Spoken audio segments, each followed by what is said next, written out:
मुसलमानों का दर्द है। अगर आप देखें जो पोलराइजेशन हो रहा है, जो बीजेपी कर रही है और जो आज कल दिल्ली में आम आदमी पार्टी चुन के आई, ये बार क्या हुआ, जो दंगे हुए दिल्ली में, आम आदमी पार्टी अब एक मुद्दा खड़ा कर दी, रोहिंग्या मुस्लिम्स और बांग्लादेशी मुस्लिम्स करके। अरे आपको क्या हो रहा है, मुसलमानों का फ़ायदा उठा रहे हैं पार्टीज।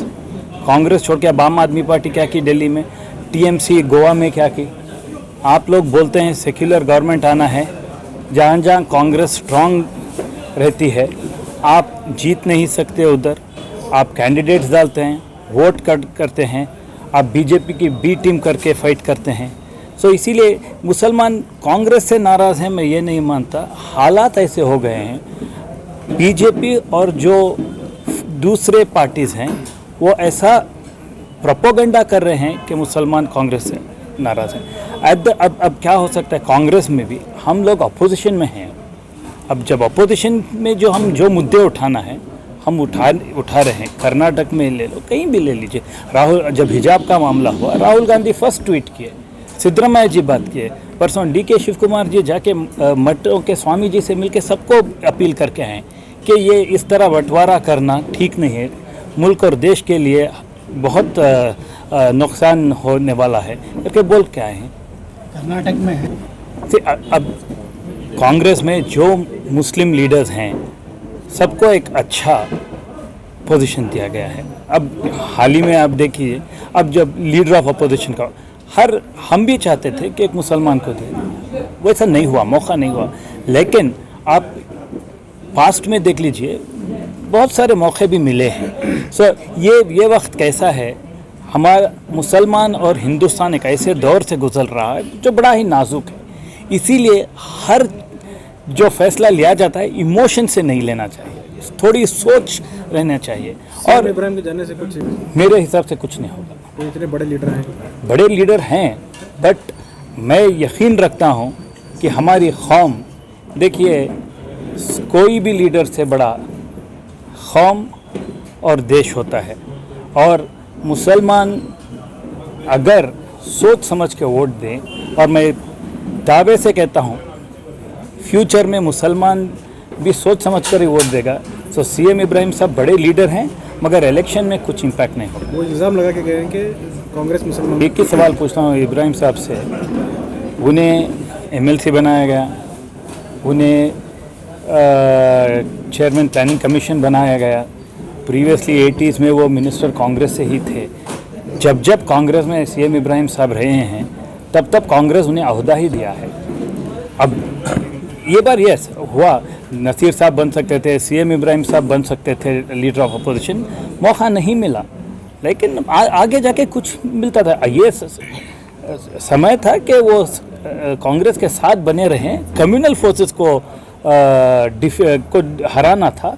क्योंकि अब क्या फ़ायदा होगा, सीएम इब्राहिम साहब जनता दल गए, क्या Janata Dal on its own government बना देगी? वहाँ फिर मुस्लिम्स को कंफ्यूज कर रहे हैं, मुस्लिम वोट डिवाइड कर रहे हैं, और बीजेपी को फायदा होता है। हाँ, बीजेपी को ही फायदा होता है। डीके शिव कुमार और सिद्धरामैया के इख्तलाफ की वजह से भी दोनों साथ काम कर रहे हैं, और दोनों साथ काम करके नेक्स्ट इलेक्शन देखिए रिजल्ट, कांग्रेस बाई इटसेल्फ सरकार बनाएगी, सीएम वजीर आला के ओहदे डिसाइड करेगी। साहब ये मैं एक बोलता हूँ, जो भी ओहदे आते हैं तुम्हें बांट लेती है, मुसलमान कम जाना का।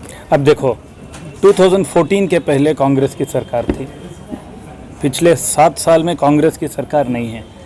जब कांग्रेस सरकार में थी, अब देख लीजिए अच्छे पोजीशंस मुस्लिम लीडर्स को मिले हैं, यूनियन मिनिस्टर्स बने हैं,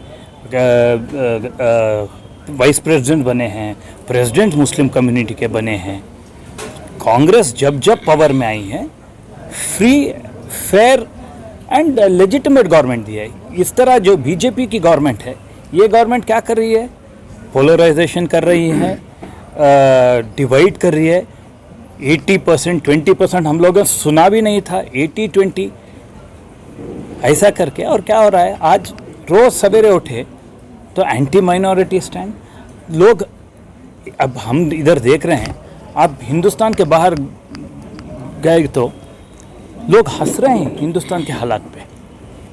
ये कुछ नहीं, it is polarisation and Muslims and other minorities को मार्जिनलाइज करने की कोशिश हो रही है। उन्होंने अभी हैं बूथ लेवल से लेके हर ओहदे को इलेक्टेड रिप्रेजेंटेटिव्स होंगे, इसीलिए क्योंकि हम डेमोक्रेसी और election process right from the booth level start करने वाले हैं।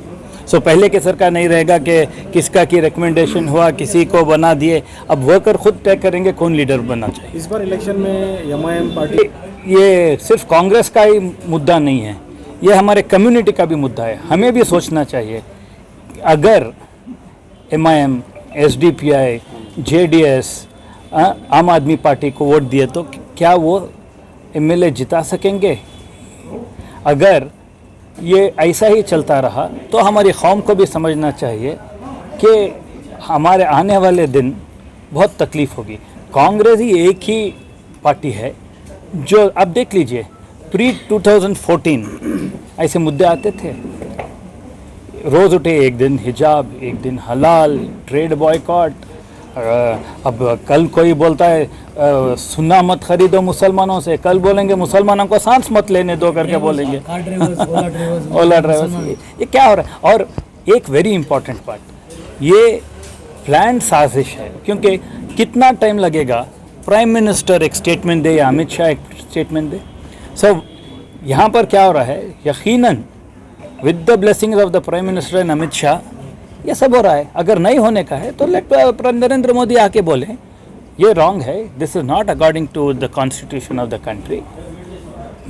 अमित शाह नहीं बोलते, नरेंद्र मोदी नहीं बोलते, मनमोहन सिंह सरकार में बोलते थे, मनमोहन सिंह करके बोलते थे। मनमोहन सिंह साहब सेकेंड टर्म प्राइम मिनिस्टर के 32 प्रेस कॉन्फ्रेंस किए। नरेंद्र मोदी लास्ट 7 साल में एक प्रेस कॉन्फ्रेंस किए हैं। ಮಕ್ಕಳ ಹೈಯರ್ ಎಜುಕೇಷನ್, ಮಗಳ ಮದುವೆ, ಕನಸಿನ ಸ್ವಂತ ಮನೆ, ಇದಕ್ಕೆಲ್ಲ ಹೆಂಗೆ ಹಣ ಹೊಂದಿಸ್ಬೇಕಂತ ಟೆನ್ಷನಲ್ಲಿ ಇದ್ದೀರಾ?